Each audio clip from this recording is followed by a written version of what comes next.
On December 1st, I woke up as a believer in God and the #1 ranked wrestler in the country and a man who believes in miracles.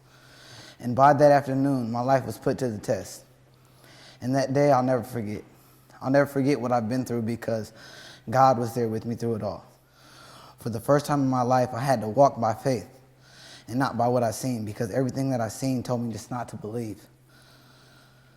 I had doctor after doctor telling my family, Coach Mitchell, Pastor Lackey, my girlfriend, that I wasn't going to wake up out of a coma. Then as I woke up, they seen I had movement, so their new thoughts were, I'd never walk again, I'd never talk again. They'd have to reteach me everything. I'd be like a 4-year-old. But God had a different plan. His plan is full of love and greatness. I went from being in a wheelchair to using a walker to receiving help at all times while dragging my right leg. Then I started walking by myself, and now you all see me just walking around campus like nothing happened, but it did. God gave me a vision, and as I heard bad news in the beginning, I chose to believe that all those people aren't God.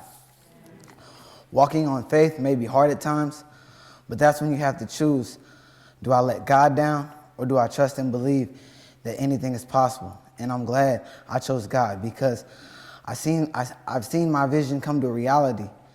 I'm not where I want to be at all.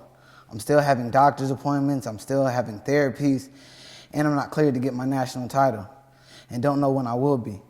But I honestly believe in my heart and I have faith that God will clear me. So far, he has truly blessed me by fixing my bruised lungs and healing my fractured spine. A doctor once told me that back in the beginning that I won't see any changes for 6 months to a year, if ever, and it's only been 4. I honestly believe in my heart that God knew, he knew this was going to happen. Look at the support system he's given me. All of you guys have prayed for me, you guys have been there for me, and I'm able to just smile in front of you today. God put Coach Mitchell in my life to be there with me every step of the way from 3 hours away.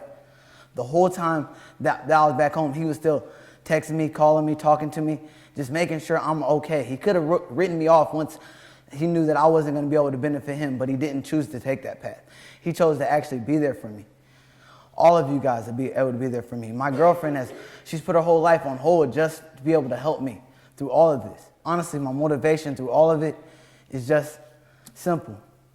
All of you guys are aware of the story of Jesus Christ, the perfect human being, completely perfect in every way possible. Will just be there for you like you're literally his brother. And then just because people chose not to like him, they tortured him and beat him and made him carry a cross up a hill.